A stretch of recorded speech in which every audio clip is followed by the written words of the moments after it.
우리 제목을 한번 읽어 보실까요? 함께 읽겠습니다. 시작. 하나님을 만나야 합니다. 아멘. 말씀 한번 읽어 볼까요? 이사야서 말씀 함께 읽겠습니다. 서쪽에서 여호와의 이름을 두려워하겠고 해 돋는 쪽에서 그의 영광을 두려워할 것은 여호와께서 그 기운에 몰려 급히 흐르는 강물같이 오실 것이미로다. 여호와의 말씀이니라. 구속자가 시온에 임하며 야곱의 자손 가운데에서 죄과를 떠나는 자에게 임하리라. 아멘. 최근에 아주 흥미로운 그 대화를 제가 보게 됐어요. 현직 그 지금 버클리 대학에서 뇌신경 과학자로 일하고 있는 교수와 전 하버드대 심리학교 교수였고 지금은 토론토대 교수인 한마디로 지금 현존하는 인간 의식에 대해서 현존하는 최고의 지성이고 최고의 석학이라 말할 수 있는 두 사람의 대담이었어요. 이 두 사람의 공통점이 뭐냐면 아주 근래에 예수님 만났다는 거예요. 이분들이 그 지성적 탐구의 끝에 결국은 신이 존재할 수밖에 없고 신이 없이는 인간의 의식이 의도된 대로 활동될 수 없다는 사실을 확인하게 되고 하나님 찾게 된 거예요. 하나님 그들을 만나 주시고 그들을 구원하신 거예요. 제가 그 여정이 너무 흥미로웠어요. 근데 이 대화에 이런 얘기가 나옵니다. 이 신경학자가 이런 얘기를 합니다. 자신이 아무리 그 뇌를 공부하고 인간 의식을 공부해도 인간 의식과 행동의 근본적인 개선이 일어날 수 있는 방법이 없다. 그것이 일어날 수 있는 유일한 방법은 위에서 virtue, 덕이 주입되는 방법밖에 없다. 이렇게 얘기합니다. 그러니까 이제 그 심리학과 교수가 이런 대답합니다. 맞다. 지난 60년간 중독 치료에 가장 결정적이고 효과적인 효험을 보인 건 과학적 사실로 이거다. 뭐냐면 종교적 회심이다. 이렇게 얘기하는 거예요. 그냥 과학적으로 증명됐다는 거예요. 다시 말해 주님 만나고 회개하는 게 중독 치료에 가장 좋은 레코드를 가지고 있다. 이런 얘기를 하는 겁니다. 그러면서 그들이 작금에 하나님을 만나고 그리스도를 영접한 일에 대해서 이렇게 표현하더라고요. 자신보다 더 큰 어떤 정신과 연결되는 체험이었다. 석학들이니까 표현이 이상해요. 더 큰 어떤 정신과 연결되는 체험이었고 이런 표현을 합니다. 거대하고 싱싱한 전두엽을 가지게 된 것과 같다. 말을 쉽게 해야 되는데 더 어려워졌어요. 이게 뭐냐면 전두엽이 인간을 인간답게 살게 하는 뇌의 어떤 부분입니다. 그런데 이 전두엽이 자신이 가질 수 없었던 수준의 싱싱하고 어떤 거대한 전두엽과 연결되는 기분이었다. 이렇게 얘기하면서 자신보다 더 큰 정신에게 영적 존재에게 나를 위탁할 때 비로소 인간됨의 삶을 경험할 수 있다는 걸 지금 누리고 있다. 처음 경험하는 평강이다. 이 과학자들이 이런 얘기를 하는 걸 제가 봤어요. 여러분, 이분들의 대화가 사실은 기독교의 본질을 아주 잘 보여주고 있다라고 생각합니다. 저는 고등학교 2학년 때 하나님의 영이 그분들이 그 과학자 그러더라고요. 이게 기독교에서 말하는 하나님의 영과 연결되는 체험이고 동행의 체험이다 이렇게 설명하는데 제가 하나님의 영이 저를 찾아오시는 경험을 했어요. 하나님의 영이 임하시는데 정말 전혀 다른 차원의 뇌가 열리는 것 같았어요. 달로 설명이 안 됩니다. 일단 우울증과 불면증이 그냥 사라져버렸어요. 두 번째로 제가 주변 환경과 사람에 대해서 대단히 개방적이고 대단히 유연한 태도를 갖게 됐어요. 다시 말해 내적인 어마어마한 여유가 생긴 겁니다. 그리고 세 번째로 자기 통제력이 기하급수적으로 증가됐어요. 자기 절제력이 엄청나게 올라간 겁니다. 그래서 여러 번 간증을 했지만 제가 반에서 28등 하던 학생이었습니다. 근데 6개월 내에 제가 전국 80등까지 올라갔어요. 이게 말이 됩니까? 제가 이 교수들의 표현이 저에게 그냥 뭔지 알아요. 여러분 이게 뭐야? 만남입니다. 만남.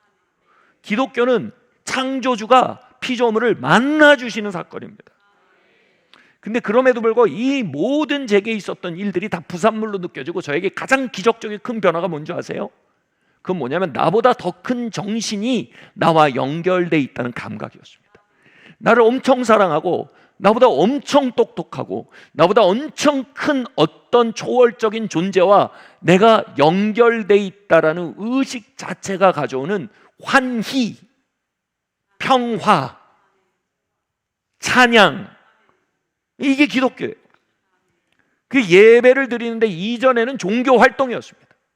이 예배가 언제 시작해서 언제 끝나는가 이러고 기다리는 종교 활동인데 이제 만남의 장이 돼버렸어요. 고등학교 2학년 때 드린 예배는요, 눈물이 쏟아지는 예배였어요.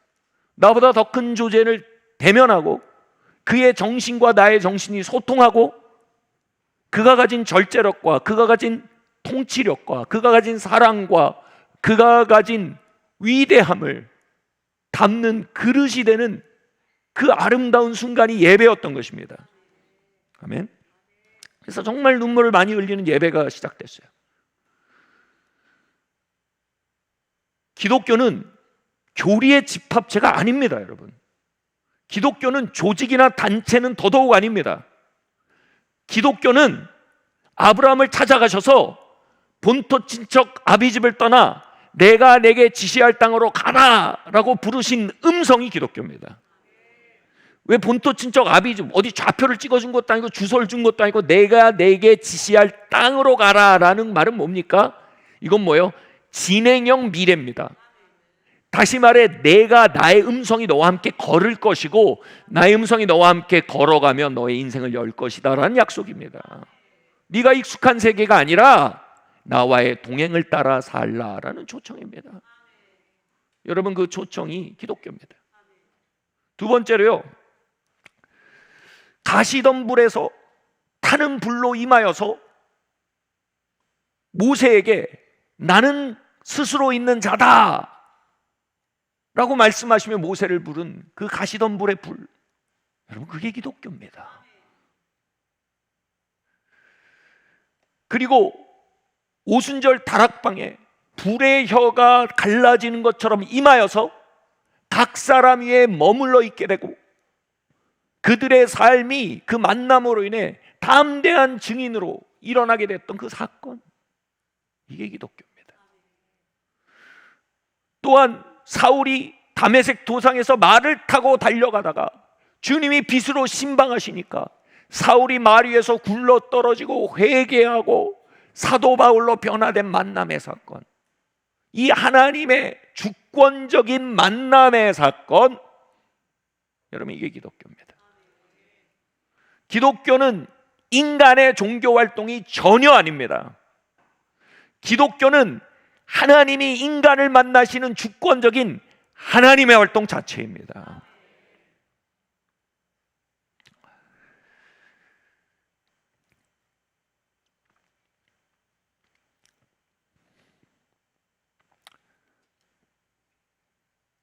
그런데 이 하나님이 주권적으로 당신의 백성들을 만나시고 찾아오시고 불로 만나시고 음성으로 만나시고 빛으로 만나시고 회개하게 하시고 변화시키시는 이 반복적인 만남의 사건, 하나님의 주권적인 활동이 하나님의 인격이시기 때문에 우리가 그걸 소중히 여기고 그것을 고마워하고 그것에 대해 환희와 감사로 응답하고 우리가 그것을 찾고 그것에 응답하지 아니하면 그 하나님의 주권적인 활동은 종종 후퇴하고 감소됩니다. 그리고 하나님의 주권적인 만남의 활동들이 축소하고 후퇴될 때 그 자리에서 우리가 해야 될 일이 뭐예요? 하나님, 우리를 다시 만나주세요. 하나님, 불로 바람으로 빛으로 우리를 신방해 주세요. 찾고 두드리고 구하고 기다리는 것이 우리가 할 일입니다. 근데 그 자리를 인간의 종교 활동으로 대체해버리기 시작하는 것, 여러분, 이것이 비극의 시작입니다. 기독교는 한 번도 인간의 활동인 적이 없습니다. 기독교는 언제나 하나님의 활동이었으며 그것에 대한 인간의 반응뿐인 것입니다. 아멘. 그러나 이 하나님의 활동이 거쳐버렸는데도 우리가 인간의 활동으로 그 빈 공간을 채워버린 것이 종교화된 기독교입니다.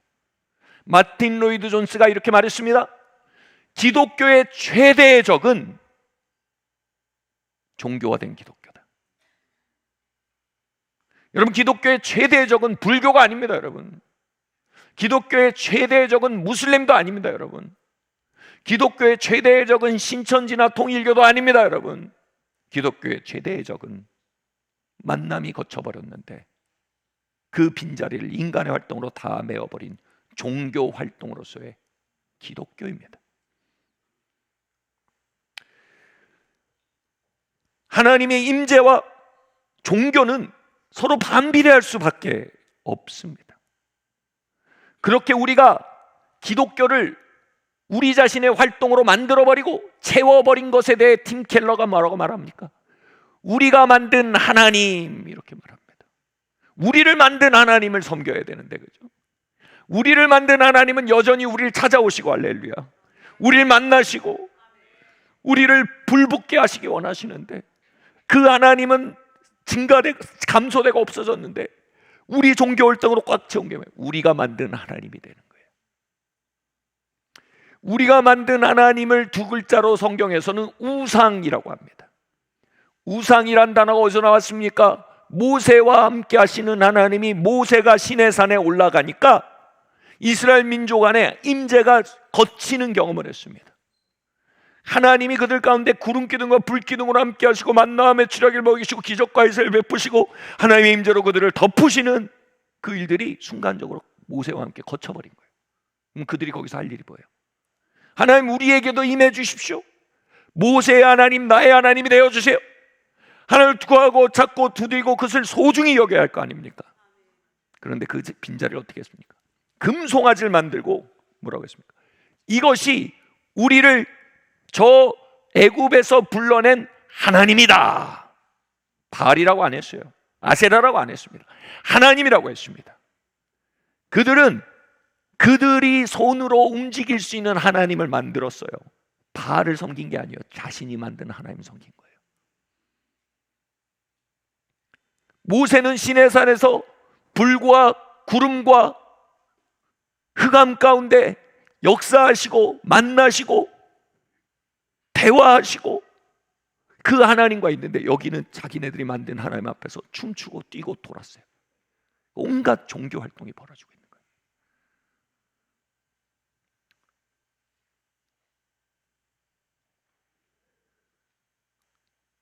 여러분, 하나님 인격체세요.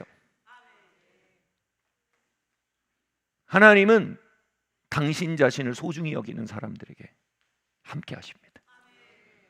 그리고 당신 자신을 소홀히 하고 목말라 하지 않고 귀히 여기지 않고 그것을 아끼지 않으면 그분은 조용히 후퇴하십니다. 에스겔서에서 에스겔 성전에 있는 우상의 이야기, 아주 가슴 아픈 이야기입니다. 하나님이 에스겔한테 보여주세요. 야, 에스겔이 뭐냐면 약간 뭐랄까요? 부부 상담가 같은 거예요. 지금 하나님, 신랑 하나님과 신부 이스라엘 사이에 이 관계가 깨어졌는데 이 모르는 거예요. 메타인지가 없는 거예요, 지금 이스라엘이. 그래서 이제 에스겔을 불렀고, 야, 우리 좀 들어봐라, 이거 너무 답답하시니까 보여주네. 성전에 우상이 떡하니 서 있어요. 하나님의 임재가 가득한데 거기에 성전에 우상이 하나 딱 서 있어요. 그러니까 하나님이 기다리시다가 이 이스라엘 민족이 가서 그냥 우상만 섬기는 거예요. 자기가 만든 하나님 여기 묶여 있는 거예요. 살아계신 하나님을 얼굴을 보지 않고 그분과 교통하고 그분과 걷지 않고 그냥 종교적으로 묶여 있는 거예요. 그러니까 하나님이 지성소에서 딱 나와서 성전 문까지 나오십니다. 여러분 그거 아세요? 남편이 게임 중독이야. 그냥 결혼했는데 매번 게임만 해. 그러니까 아내가 자기 자꾸 그러면 나 간다. 근데 조금만 나 이번 판만 깨고 그럼 짐을 싸요 아내가. 나 진짜 가. 아유 조금만 야 이거 깨면 다음 판이야. 왜? 아내가 소중하지 않은 거예요. 그럼 짐 싸서 안방 문 앞에 쓰는 거예요. 그래서 하나님 그냥 안 가고 뭐냐면 하나님 임재가 성전 문지방에 이렇게 서 있습니다. 근데도 인식이 없어요. 계속 빠져 있어요. 하나님이 어디 가냐면 저기 성전 밖으로 이렇게 나오십니다. 성전 동문으로 이렇게 나오죠. 현관까지 나가신 거예요. 현관을 나 진짜 가. 근데 여전히 게임에 빠져 있어요. 그러니까 마지막에 하나님이 저 성전 밖 산으로 가버리십니다. 근데 이게 서서히 가는 거예요. 근데 이스라엘 민족은 여전히 우상에 빠져 있는 거예요. 이처럼 하나님이 기가 막혀 하시는 게 뭐냐 하면 우리가 하나님의 임재가 감소되고 떠나버리는데도 전혀 인지가 없는 상태에서 하나님이 아파하시는 거예요. 거기서 하나님이 에스겔에게 하소연하신 게 뭐예요? 아니 내가 이렇게 서서히 짐 끌고 나와도 내가 가는지도 모른다. 이거예요. 여러분 하나님의 임재가 성경이든 교회사든 개인 영성이든 증가되기도 하고 감소되기도 합니다. 하나님의 실제가 개인과 가정과 교회와 시대 안에 증가되기도 하고 감소되기도 해요.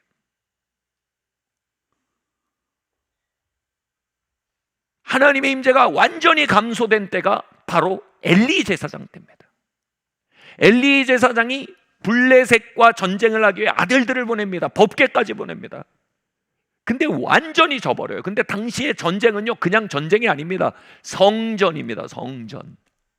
거룩한 전쟁이라 그래서 뭐냐면 신 대 신의 싸움이에요. 그래서 다윗이 골리앗과 싸울 때 그건 골리앗 슈퍼헤비급과 다윗 플라이급의 전쟁이 아니고 블레셋의 하나님과 다윗의 하나님의 전쟁이었어요. 그러니까 근육의 문제가 아니고 더 크신 신의 문제인 거예요. 그러니까 다윗이 골리앗을 잡은 거죠. 문제는 뭐예요? 그 하나님이 그 전쟁에 함께 하셔야 됩니다. 그게 성전이에요.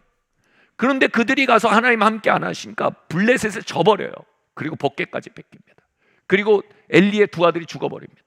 그 얘기를 들은 엘리의 며느리, 즉 그 죽은 아들의 아내가 이 상황을 보고 하나님의 영광이 우리를 떠났구나 하고 한탄하면서 죽습니다. 아이고 우리 남편이라고 안 합니다. 아이고 우리나라 이게 아니고 뭐요? 하나님의 임재가 우리를 떠났구나. 이게 뭐예요? 거기 원어로 이렇게 됐어요. 이가봇이다. 가봇이 영광이거든요. 이가봇 하나님의 영광이 떠났다. 그 시대에 여러분 하나님의 영광, 하나님의 임재의 게이지를 인식하는 게 엘리 며느리였어요. 여러분 하나님의 임재, 이가봇 게이지. 여러분 운전하실 때 기름 체크하듯이 여러분 이가봇 게이지 있으셔야 돼요. 잘 보셔야 돼요. 떨어져요 우리가. 그럼 또 하나님 구하고 찾아야 됩니다. 그냥 몰고 다니다 큰일 납니다 여러분. 그래서 이가봇 게이지 성경적으로 세 가지예요. 첫 번째, 우린 패배를 통해 이가봇 게이지를 체크할 수 있어요. 하나님의 임재가 약해지면 장사 없어요. 죄를 이길 장사가 없습니다. 우린 다 죄인이에요. 하나님의 임재가 약해지면 죄에 대해서 우리가 약해집니다. 두 번째로 이가봇 게이지. 죄와 동반되는 게 뭐예요? 신명기 28장이 저주의 역사들입니다. 저주의 역사들이 원인 모를 질병, 불안, 우울, 벌어도 계속 새는 재정, 자꾸 파괴되는 관계 이렇게 정리가 됩니다. 근데 여러분 살다 보면 이런 거 다 있어요. 삶은 이런 거 좋아요. 신앙 다 줍니다. 신앙이 좋든 안 좋든 삶은 이걸 우리에게 줘요. 문제는 뭐예요? 그 속에서 하나님의 도우심이 있냐 없냐예요. 아멘. 여러분 질병 걸립니다. 근데 하나님이 도우세요. 우울과 불안이 올 수 있어요. 근데 그 속에서 하나님이 도와주십니다. 재정적인으로 여러분 항상 백만장자로 사는 걸 얘기하는 게 아니라 부족이 있습니다. 근데 그 속에 하나님의 신실하심과 선하심이 계속 함께 하세요. 이게 뭐예요? 우리의 삶의 저주 속에서 우리를 도우시는 하나님의 역사를 말하는 겁니다. 이가봇 게이지를 뭐예요? 이게 점점 없어져요. 하나님의 도우심이 점점 안 보여요. 죄에 대한 승리도 안 보여요. 마지막에 뭐예요? 마귀에 대한 승리가 없어요. 영적인 권위가 없단 말이에요. 제자들이 귀신 들린 아들을 데려온 아버지의 부탁을 들어주지 못했어요. 귀신 들려서 아들이 불에 넘어지고 바닥에 쓰러지고 귀신이 막 그를 그렇게 하는데 제자들이 쫓아내지 못해요. 영적인 권세가 없는 거예요. 여러분, 오늘날 다음 세대가 여러분 복음화율이 2%라는 건 세속의 신이 우리 아이들을 잡았다는 얘기입니다. 다원주의, 불신주의, 정욕의 영이 우리 아이들을 잡았다는 겁니다. 이 아이들을 잡아서 포르노에다 집어넣고 이 아이들을 잡아서 성공주의에다 잡아뜨리고 이러면서 이 세속이 흔드는데 우리가 그냥 한숨 쉬면서 자식 맘대로 되나요? 여러분, 이거 성경에 그런 표현 없어요. 우리가 봐야 될 건 뭐예요? 하나님 권세가 돌아오게 해주세요, 이겁니다. 아멘. 여러분, 우리 가문에 정말 악한 영들이 해가는 일들이 보이는데 속수무책이에요. 그 속에서 우리는 내 팔자야가 아니고 뭐예요? 권세가 돌아와야 되는 겁니다. 아멘. 그래서 이가복 게이지를 보면 우리가 정말 하나님의 임재 가운데 걷냐 안 걷냐, 하나님이 우리 가운데 후퇴하고 계시냐 증가되고 있냐, 우리가 그걸 체크할 수 있어요. 그래서 여러분, 우리가 스스로 하나님 앞에, 하나님, 우리가 어느새 그냥 종교 생활하고 있는 거 아닌가요? 하나님, 우리가 어느새 그냥 인간의 활동으로 가득 채우고 있는 거 아닌가요? 여러분, 되물어 볼 수 있는 공동체, 개인, 가문 되어야 합니다. 그리고 정기적으로 여러분, 정말로 우리가 그냥 종교 생활이네, 그럼 뭐예요? 다 내려놓고 하나님께 가서 구하고 찾고 두드리고, 하나님, 우리에게 돌아오세요. 아멘. 여러분, 작년 12월부터 올해 1월까지 한 달 넘게, 지금 한 달 넘게 작년 12월 말부터 우리가 회개의 메시지를 전하고 듣고 있어요. 왜요? 하나님, 우리에게 돌아오세요의 기간입니다. 아멘. 자, 이사야서 59장 19절 20절 말씀 함께 읽겠습니다. 시작. 서쪽에서 여호와의 이름을 두려워하겠고 해 돋는 쪽에서 그의 영광을 두려워할 것은 여호와께서 그 기운에 몰려 급히 흐르는 강물같이 오실 것이미로다. 여호와의 말씀이니라. 구속자가 시온에 임하며 야곱의 자손 가운데에서 죄가를 떠나는 자에게 임하리라. 여러분, 성경이든 개인 영성사든 교회사든 동일한 패턴이 있습니다. 이가복 게이지를 체크하고 하나님이 우리에게 돌아오세요 하고 찾고 구하고 두드리는 무리들이 일어나고요, 그런 기간이 찾아오고요, 그 다음에 그 기간에 뒤따르는 것이 있습니다. 바로 뭐예요? 하나님의 급하고 강한 바람 같은 임재입니다. 아까 말씀드렸죠. 에스겔에서 하나님은 떠날 때는 캐리어 끌고 나간다. 자꾸 그렇게 하면 나 갈 거야. 나 진짜 간다. 나 진짜 간다니까. 진짜 간다 그러고 가세요. 근데 올 때는 어떻게 오신다고요? 급한 강물처럼 오신대요. 엘리베이터로 가는데 엘리베이터 누르고 기다린대. 컴퓨터 끄고 달려나가는 거야. 아니 여보, 난 자기 없으면 못 살아. 나랑 같이 있어줘. 당신과 함께하는 삶이 내 삶의 의미야. 날 떠나지 말어. 그럼 뭐예요? 곧바로 그래? 그리고 급하고 강한 바람처럼 온다는 거예요. 다시 말해요, 본심이 아니신 거예요. 하나님이 이가봇은 본심인 적이 없어요. 하나님의 이가봇은 언제나 하나님의 임재의 소중함을 우리에게 가르치시는 거예요. 아멘. 저희가 교회가 개척되기 전에 우리가 이거 너무 종교 활동이구나, 너무 사람 활동이구나, 우리가 정말 하나님의 임재가 거쳐서 죄를 못 이기는 사람들이 됐고, 저주 앞에 속수무책인 사람들이 됐고, 마귀의 역사를 제어할 권능이 없는 크리스천이 돼 있구나라는 자각이 우리 안에 있었어요. 그래서 교회가 아니었어요. 저희가 모였을 때 그냥 기도 모임이었어요. 뭐요? 하나님 우리에게 돌아오세요 기도 모임입니다. 지금 읽은 이사야서 59장 말씀의 약속이 이루어진 게 뭐예요? 사도행전 2장에 하나님이 급하고 강한 바람처럼 그들 가운데 내려오시니라는 구절입니다. 하나님은 성경에 성령 강림의 약속을 모든 신자들에게 주셨습니다.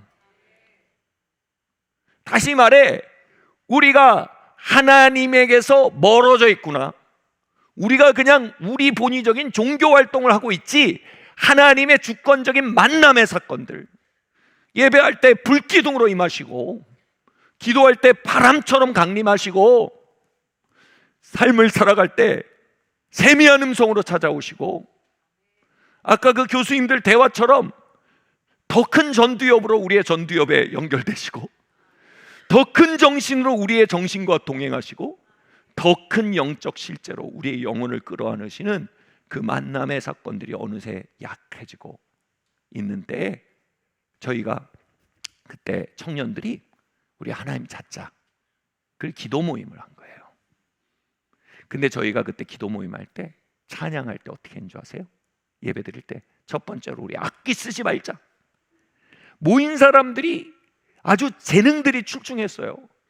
찬양을 하면 다 악기 할 수 있고 다 화음 넣을 수 있는 거야. 그래서 아주 멋져요. 막 악기도 멋지고 막 화음도 멋져요. 근데 중요한 건 뭐예요? 거기 하나님 임재가 있어야 되는 거 아니에요? 그래서 우리 이런 거 하지 말자 지금은. 그리고 우리 모여 있을 때 냉난방기나 조명 만지지 말자. 다시 말해, 이 공간을 화음으로 채우거나 이 공간을 빛이나 열이나 냉기로 채우는 것은 두 번째 문제고, 여기 하나님이 오시겠다라는 약속이 이루어지는 장소로 만들자.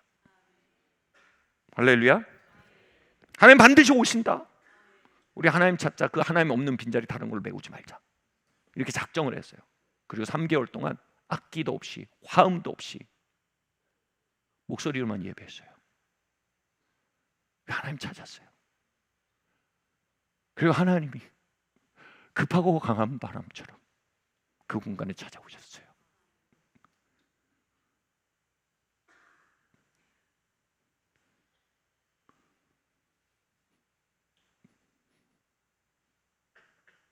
여러분, 우리에겐 그런 시간이 필요해요. 우리에겐 그런 자리들이 필요합니다. 하나님 찾는 자들 기다리십니다. 아멘.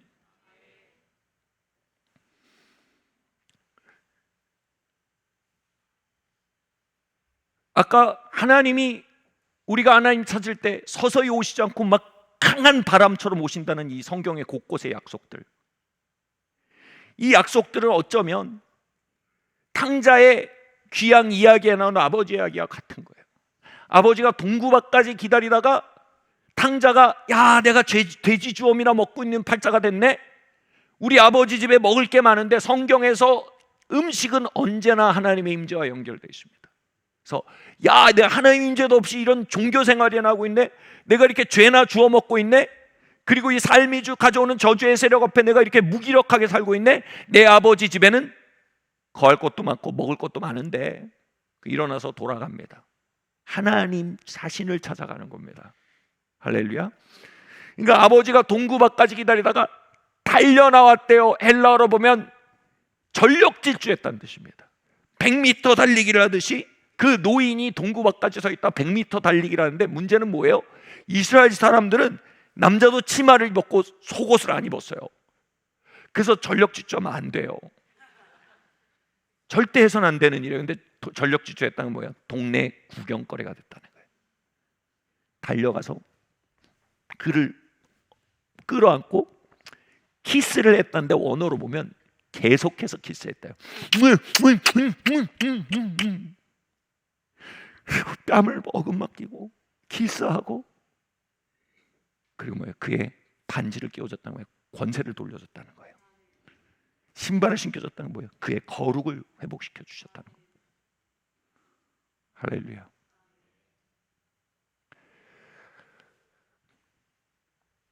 2주 전에 말씀드렸듯이 성령께서 특정 장소, 특정 대상에게 내려오셨다라는 표현이 사도행전에 굉장히 빈번히 나옵니다. 성령께서 빈번히 특정 장소, 특정 대상에게 내려오셨다라는 단어가 헬라어로 2주 전에 말씀드렸더니 뭐냐면 그들에게 포옹하셨다라는 원어입니다. 다시 말해 당자의 귀향에 아버지가 달려나와서 그를 끌어안고 키스하는 장면을 연상시키는 겁니다. 그분의 달려나오심은 온 동네에 보였듯이 사도행전에 그분이 성도들 가운데 내려오셨다는 표현은 신비하거나 알 수 없는 일이 아니고 모두가 볼 수 있는 자명한 일이었다라고 얘기합니다. 그래서 성경은 뭐라고 합니까? 우리에게 벌어진 일에 대하여 이렇게 말합니다. 벌어진 일 뭐예요? 액시던트예요. 차가 부딪히는 사고처럼 하늘이 땅에 부딪히고 창조주가 피조물을 만나고 초자연이 자연을 만나는 부딪힘이에요. 우리에게 벌어진 일이에요. 할렐루야. 여러분, 이게 성령 강림의 약속입니다. 여러분, 모든 신자에겐 성령 강림의 약속이 주어져 있으며 그 약속을 믿고 구하며 내가 그 성령의 강림 가운데, 그 만남의 사건 가운데, 그 동행 가운데, 그 충만 가운데 살 수 있게 하시는 하나님의 은총을 신뢰하며 그것을 구하고 찾고 두드린 자에게 그분은 mighty rushing, 강하고 급한 바람처럼 사도행전에서 반복적으로 방문하신 것입니다. 그런데 그 일은 신비하고 조용한 일이 아니고 뭐라고요? 자명하고 현저한 일이었어요.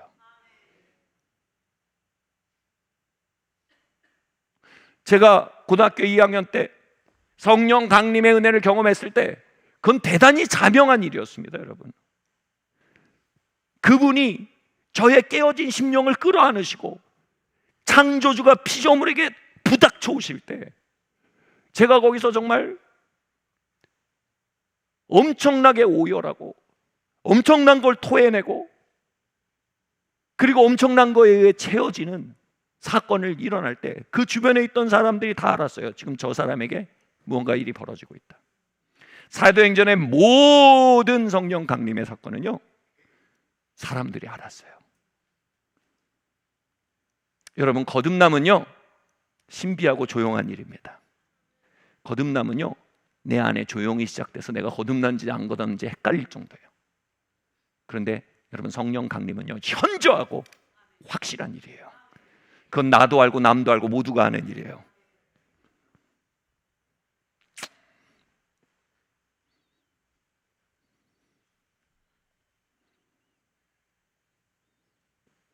그래서 사도행전에서 성령이 무리들 가운데 강림하실 때 주변에서 세 가지 반응이 있어요. 첫 번째로는 놀라워했습니다. 영어로 amazed. 여러분, 성령님이 한 공간에 강림하시면 그곳에 있는 사람 중에 세 가지 반응이 일어나는데요. amazed.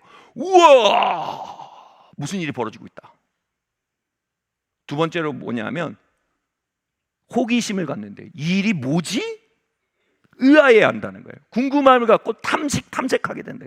이게 뭐지? 세 번째로 조롱하는 사람들이 있었어요. 야, 이거 아니야, 이거. 뭐 세술에 취했어, 이 사람들. 신종술에 취했어. 뭐 신종약이야, 이거? 종교적 광란이야? 세 가지 반응이 일어난대요. 주변에서. 이 말은 뭐예요? 성령의 강림은 현저한 사건이기 때문에 우리에게 벌어지는 어떤 인지되는 사건이라 이겁니다. 거듭남은요 우리 안에 거듭난 영을 일으켜서 하나님과의 미세한 감각을 회복시키지만 성령 강림은요 우리 안에 큰 확신을 불러일으켜요. 왜냐하면 그건 현저한 사건이기 때문에. 그래서 여러분, 성령 강림의 역사, 이 일이 우리에게 반복적으로 그 이벤트가 필요한 줄 믿습니다. 할렐루야.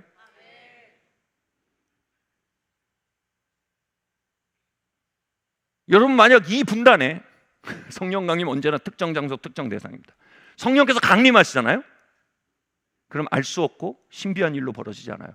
여기서 다 알아요. 저기 성령이 부어지신다. 세 가지 반응이 일어나요. 나도 저기 들어가고 싶어. Amazed. 아멘. 두 번째 뭐예요? 뭐지 이게? 무슨 일이지? 의혹과 궁금증. 세 번째 뭐예요? 저 미친 사람들. 조롱과 반발이에요.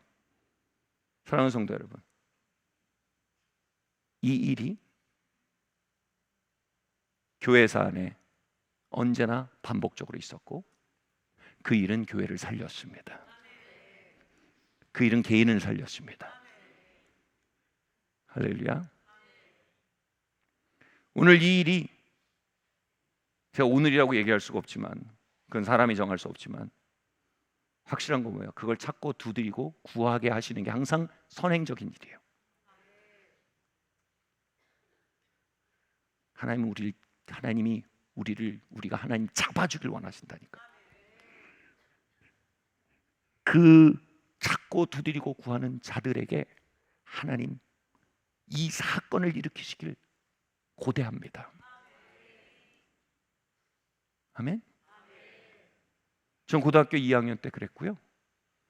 또 최근에 몇 달 전에 또 그런 일이 있었고요. 여러분, 이러면서 우리의 심령이 힘을 얻는 겁니다. 자, 제가 살펴본 건 뭐예요? 성령 강림은 우리에게 주어진 약속이며, 그것은 인간의 종교동 활동이 아니라 하나님이 인간을 만나시는 주권적 하나님의 활동의 약속입니다. 자, 두 번째로요. 그럼 주변에 그것이 인지할 만한 사건인데 본인에게는 어떤 일이 벌어질까요? 본인에게는 그것이 부어지는. 이것을 잘 보여주는 게 로마서 8장 말씀입니다. 로마서 8장 15절 말씀 함께 읽겠습니다. 시작. 너희는 다시 무서워하는 종의 영을 받지 아니하였고 양자의 영을 받았으므로 아바 아버지라 부르짖느니라. 여기서 저희가 주목하기 원하는 것은 부르짖는이란 단어입니다. 같이 말합시다. 부르짖는이라. 예, 부르짖는이란 말은 헬라어로 크라조라는 단어입니다. 이게 대단히 주목할 만한 단어입니다.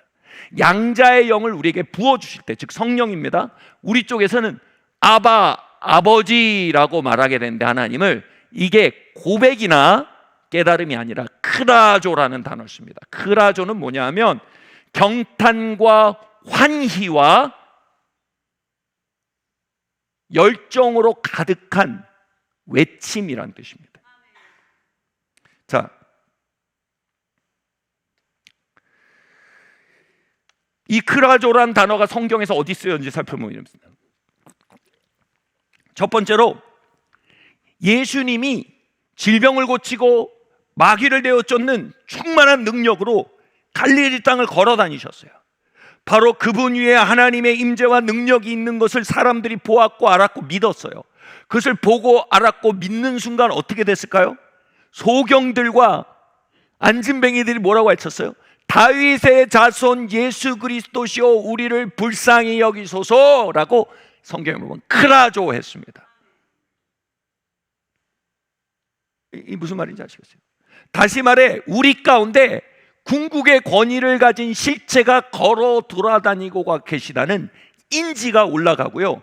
그 인지는 우리로 하여금 절박함으로 나를 만져주세요라는 외침을 동반하게 한다, 이 뜻입니다.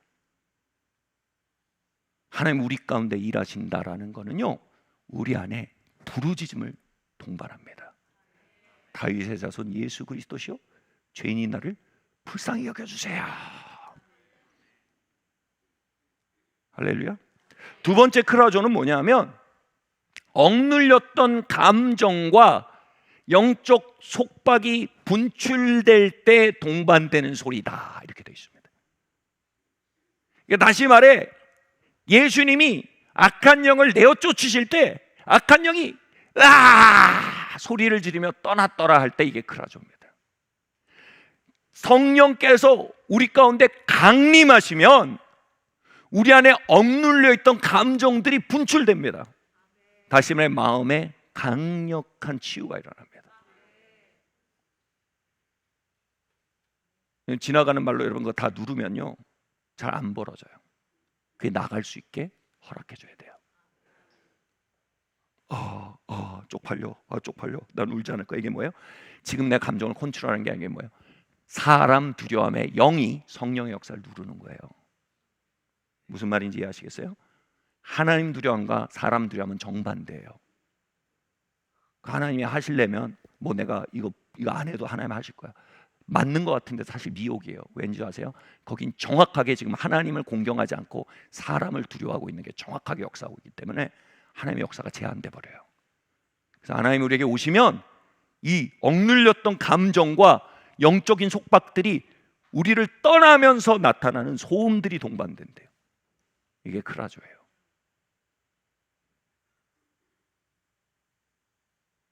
세 번째 크라조의 용례가 뭐냐면 예수께서 십자가에서 내가 다 이루었다라고 외치실 때 그게 크라조예요.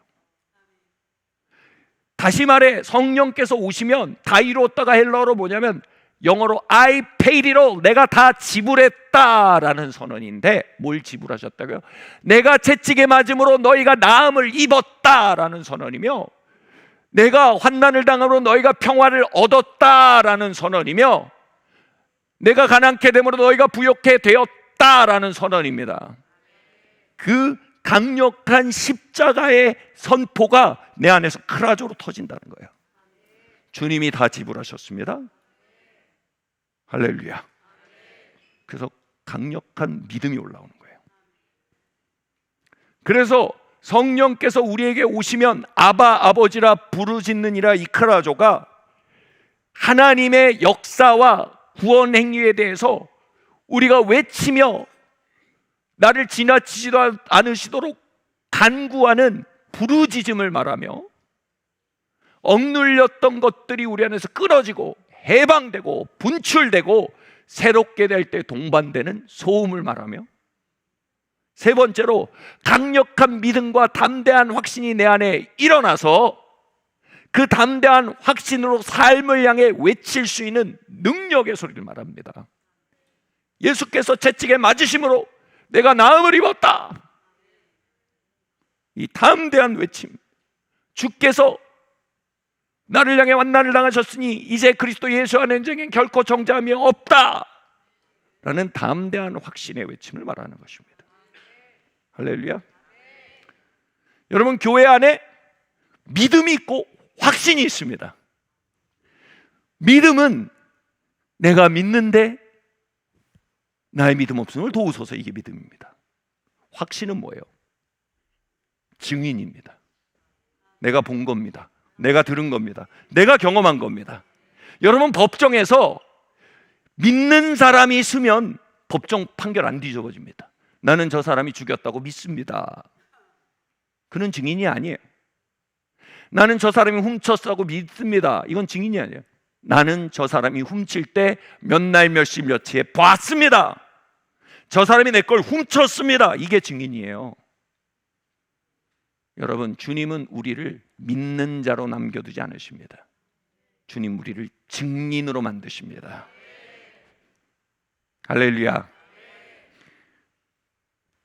만일 성령이 너희에 임하시면 너희가 온 유대와 사마리아와 땅 끝까지 이르러 나의 믿는 자가 되리라 하지 않으셨습니다. 나의 증인이 되리라 하셨습니다. 우리 안에 이 크라조가 터지면요, 우리는 영적인 게임 체인저가 될 수 있어요. 우린 누군가의 삶에 그리스도를 증언할 수 있게 됩니다. 내가 봤다. 그분은 살아계시다. 그분의 십자가 능력이 있다. 그분의 성령은 오늘도 신방하신다. 그분은 구원하신다. 증인이 되는 겁니다. 그래서 그들의 삶의 영적 기후를 뒤집어 엎는 게임 체인저가 될 수 있는 거예요. 여러분, 이 교회에 모든 성도들의 고백이 증언의 고백이 되길 바랍니다. 이거는 여러분 너무 그 결연한 사람들 안 되셨습니다. 믿습니다. 할렐루야. 아멘. 이렇게 하지 않으세요. 그거는 우리 결단으로 하는 게 아니고 성령의 능력으로 하는 건데 너무 이렇게 가는 건 필요 없어요. 이건 뭐냐면 그걸 하시는 거 뭐냐면 성령이 오시면 우리 안에 확신이 옵니다. 이러면 blessed assurance, 복된 확신입니다. 여러분, 이 복된 확신의 단계가 우리에게 열리기를 예수님으로 축원합니다. 할렐루야. 이 로마서 8장 15절에 대해서 마틴 로이드 존스는 성령의 직접적인 역사로 하나님께 붙들리는 순간 터져나오는 외침이다라고 말했고, 존 칼빈은 스스로 만들어내는 말이 아니라 성령이 마음을 사로잡으실 때 정서와 의지가 불타며 움직이며 나타나는 소리이다라고 했고요. 토마스 구디는 아바 아버지는 그 환희의 음성으로 터져나오는 것이다 라고 말했습니다. 여러분, 이 말을 조합하면요, 현대 신학자들이 놀라운 얘기를 합니다. 이걸 조합해서 틸리히나 저기 누구야 바르트나 이런 사람이 뭐라고 했는지 아세요? 이렇게 얘기합니다. 아주 희한한 단어를 씁니다. 이건 성도가 하나님의 영으로 충만할 때 누리는 엑스타시다 이렇게 말합니다. 엑스타시요. 여기 제가 강단에서 하기 어려운 아주 좋지 않은 비유를 들겠습니다. 엑스타시, 이게 뭡니까? 우리는 1990년대 말부터 2000년대 초반까지 이어지던 마약의 이름을 엑스타시로 알고 있습니다. 알약이래요. 이걸 먹으면 이게 탈혼이라 그럴까요? 자기 자신을 잊게 되는 경험이라 그래요. 그걸 엑스타시. 엑스가 뭐냐면 밖에, 타시가 뭐냐면 나 자신의 밖에 서게 되다라는 뜻입니다. 그러니까 나로부터 완전히 벗어나게 되는 거예요. 내 상황에서 벗어나게 되고, 내 존재 여건에서 벗어나게 되고, 내 이전의 심리 상태에서 벗어나게 되고, 이전에는 내게 벌어졌던 과거의 일이 나를 가뒀는데 내가 나로부터 벗어나게 되는 거예요. 이게 엑스타시란 뜻입니다. 근데 이 엑스타시의 원래 뜻이 성령 충만에 동반되는 단어입니다, 여러분. 아멘.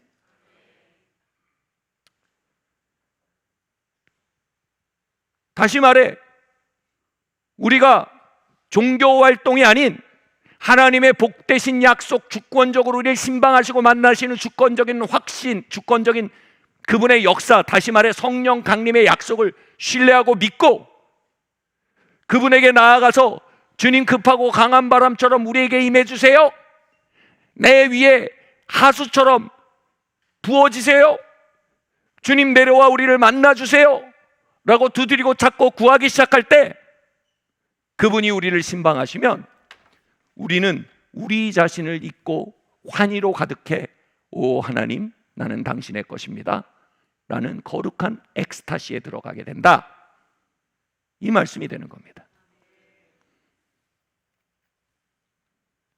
여러분, 엑스타시의 다른 표현이 궁극의 즐거움입니다. 여러분 돈 버는 거 좋으세요? 돈 버는 건요 궁극의 즐거움이 아니에요. 수단적 즐거움이에요. 왜요? 돈을 벌면 명품을 살 수 있거든요. 돈을 벌면 집을 살 수 있어요. 돈을 벌면 맛있는 걸 먹을 수 있어요. 이건 뭐예요? 과정적 즐거움이지 궁극의 즐거움은 아니에요. 제 말 뭔지 이해하시죠? 엑스타시는 인간이 가지는 궁극의 즐거움을 말합니다. 여러분 엑스타시를 맛보면요 다른 거랑 안 바꿉니다. 나쁜 얘기할게요. 돈 버는 즐거움보다 약에 취한 즐거움이 더 커요. 그러니까 수백억 부자들이 약에 취해서 인생을 날려먹으면서도 그 즐거움을 안 내려놔요. 이 궁극의 즐거움이라고 그들은 생각하는 거예요. 수단적 즐거움은 궁극의 즐거움 앞에 이기지 못해요. 여러분 기독교는요 진짜 궁극의 즐거움이에요. 약에 의한 즐거움은요 그 궁극의 즐거움을 모방한, 이걸 신학에서는 그래요, 수도 미스티시즘. 수도가 뭐냐면 가짜, 모방된 미스티시즘, 신비 체험이라는 거예요. 그 얘기는 뭐예요? 진짜 신비 체험이 기독교예요. 진짜 엑스타시가 복음이에요. 저는 모세가 그 가시떨기 앞에서 하나님이 모세를 부르실 때 어마어마한 환희에 사로잡혔을 거라고 확신합니다. 저는 오순절 다락방에서 성도들이 불의 세대를 받았을 때 그 공간에 어마어마한 환희, 엑스타시가, 궁극의 즐거움이 그곳에 가득했다고 확신합니다.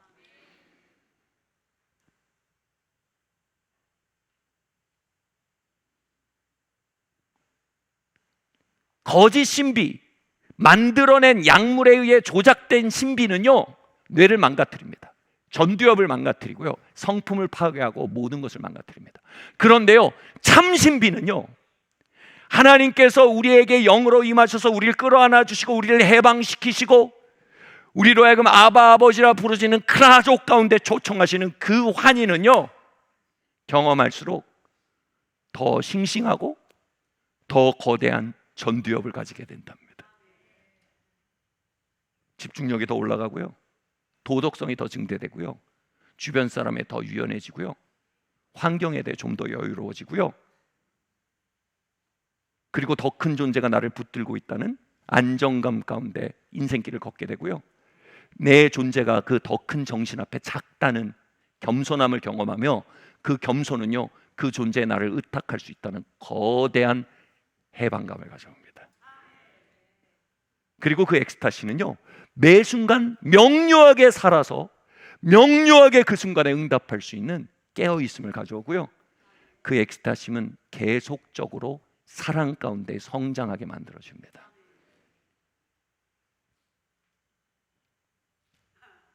아멘.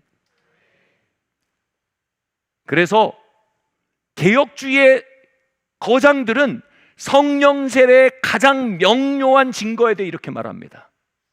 말할 수 없는 즐거움, 말할 수 없는 즐거움이요. 궁극의 즐거움을 하나님 앞에 맛본 자, 세상 즐거움을 흑백 영화처럼 느끼며 궁극의 즐거움을 하나님 안에 맛본 자, 세상의 희노애락을 찰나의 것으로 여기게 됩니다. 그것은 수련의 결과가 아닙니다. 그것은 엑스타시의 결과입니다.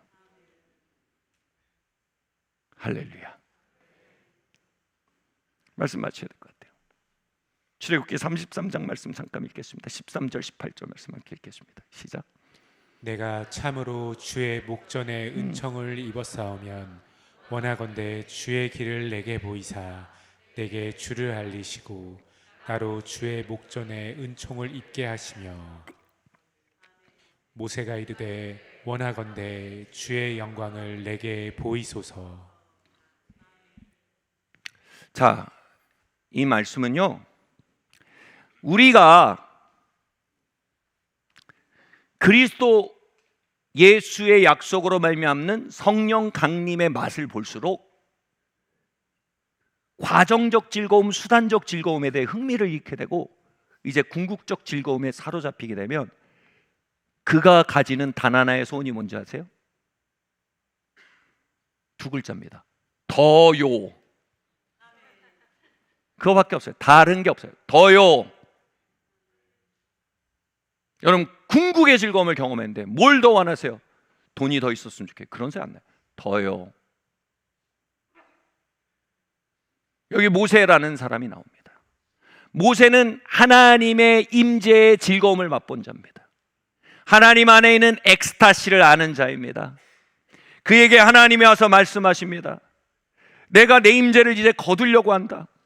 야들이 나의 임재를 너무 소중히 여기지 않아서 나도 인격인데 내가 좀 마음이 많이 상해서 너희들끼리 가나안 가라 그러시는 거예요. 가나안 가는데 내가 천사들 붙여줘서 길 터줄 테니까 너희들끼리 가라. 그러니까 모세가, 여러분 가나안이 뭡니까? 여러분 적과 꿀이 흐린 땅입니다. 요즘 말로만 뭡니까? 새 아파트 분양권 같은 거예요. 내가 천사들 붙여줘갖고 그냥 아파트 분양받게 해줄게. 가. 천사들 뭐예요? 능력과 은사를 주시겠다는 거예요. 길 열어줄게. 가라. 근데 모세가 거기서 뭐라고 합니까? 주님, 저는 안 갑니다. 이미 나는 엑스타시를 맛봐버려서 가나안이 뭔 소용입니까? 주님 나와 함께 안 가시면 가나안도 싫습니다. 그러니까 하나님이 마음이 이렇게 안 좋다가 마음이 풀렸어요. 모세가 다 그러니까. 그래서 엘리베이터에 서 있다가 캐리어 끌고 이제 문을 열고 모세야 뭐라고? 난 하나님이 같이 안 가면 가나안도 싫어요. 그러니까 하나님이 이제 신발 벗고 거실에 와서 앉아서 뭐라고? 그래 어떻게 해줄까? 어떻게 해줄까? 이 극적인 변화를 보세요. 대화 쪼가 너무 빨리 바뀌어버려. 하나님 본심이 뭔지가 드러나는 거예요. 모세는 하나님 본심 알았어. 본심을 탁 건드린 거예요. 나는 새 아파트 싫어요. 하나님이랑 그냥 초가집 사는 게 훨씬 좋아요. 이게 엑스타시예요, 여러분. 그러니까 거실에 딱 앉아서 그래 모세야, 내가 뭐 해줄까? 갑자기 그러십니다. 화났던 게 아니야. 하나님 뭐 해줄까? 그러니까 모세가 뭐라고 하세요? 하나님 나 사랑하세요? 그럼 너 사랑하지. 저 이름으로 아세요? 아유, 내가 너를 이름으로 알고 널 사랑하지. 그러니까 모세가 뭐라고 하는지 아세요?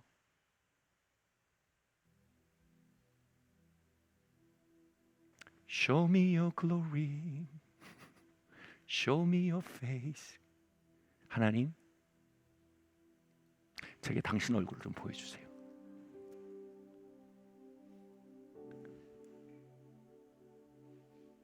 하나님 얼굴 보고 싶어요. 하나님 더요.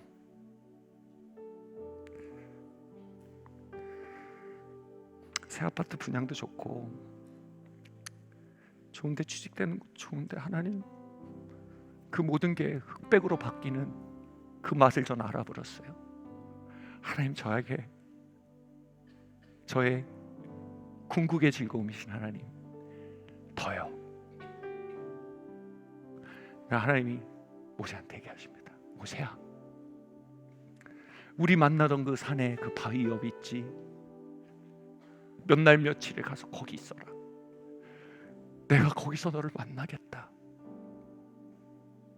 예, 하나님. 그래서 모세가 거기 가서 아마 키보드를 가져가서 치면서 Show me your glory, Show me your face. 근데 천사들이 이렇게 지나가십니다. 그러면서 여호와로라, 여호와로라, 그 인자가 영원하며 그 선하심이 담이 없는 여호와로라. 이게 뭐예요? 하나님의 mighty rushing wind, 급하고 강한 법처럼 하나님 오시는 거예요. 근데 당신은 구약이기 때문에 여러분, 모세가 하나님 얼굴을 보면 안 돼요. 그러면 죽어요. 구약이기 때문에. 그래서 하나님 어떻게 하세요? 모세야, 내가 널 너무 보고 싶은데 내가 얼굴을 보여주면 네가 상하니까 내 손으로 너의 얼굴을 가리고 내 얼굴로 널 볼게. 그래서 이렇게 모세의 얼굴을 눈 가리고 이렇게 지나가십니다. 그 모세가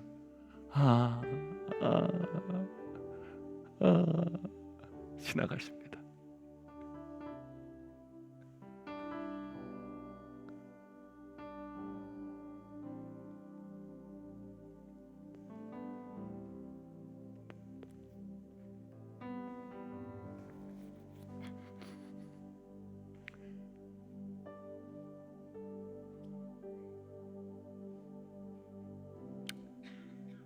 스물세 살 때였습니다.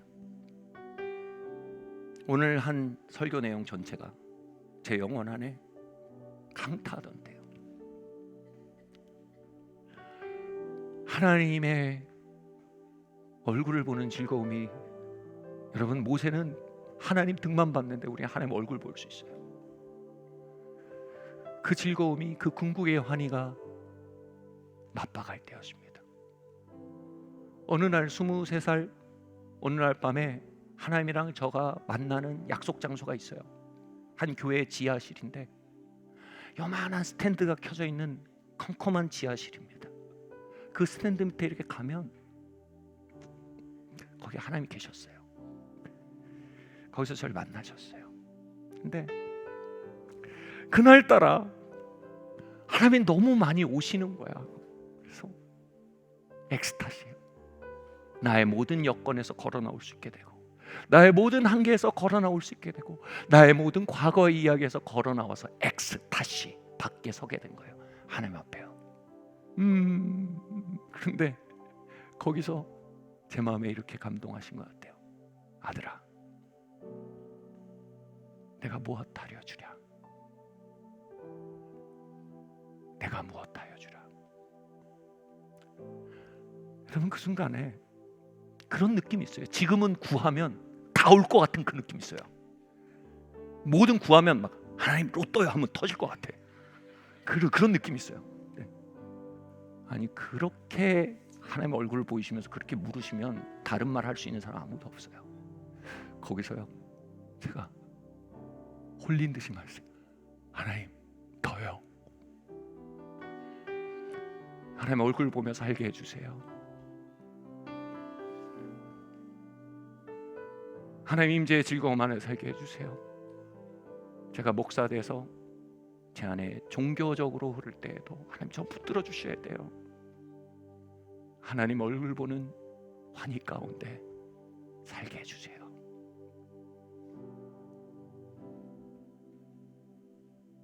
우리의 거룩은 죄를 잡는 금욕이 아닙니다. 우리의 거룩은 궁극의 즐거움에 사로잡혀 다른 것이 흑백 사진처럼 빛을 발해지는 진정한 충만입니다. 교회 안에 이 심령이 돌아오기를 바랍니다. 아멘. 여러분 이 엑스타시를 기억하십니까? 이 엑스타시를 추억하십니까? 저는 그 심리학과 교수와 뇌신경학과 교수가 앉아서 두런두런 하나님 만난 이야기를 하는 그 대담 속에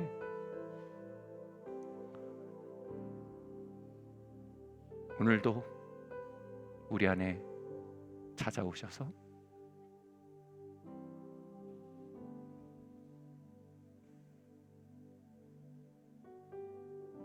우리의 거대한 영적 둔덕이 되어주기 원하시는 하나님의 초청을 느끼게 되었습니다. 사랑하는 하나님의 아들, 딸 여러분, 그분은 우리에게 오시기 원하십니다. 같이 말까? 하나님, 당신 얼굴을 내게 보여주세요. 하나님, 당신의 영이 나를 덮고 당신의 영이 이 교회를 덮게 하여 주세요. 우리는 종교가 아닌 하나님을 원합니다.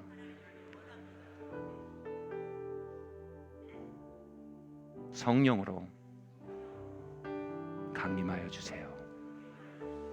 자리에서 일어나시기 바랍니다.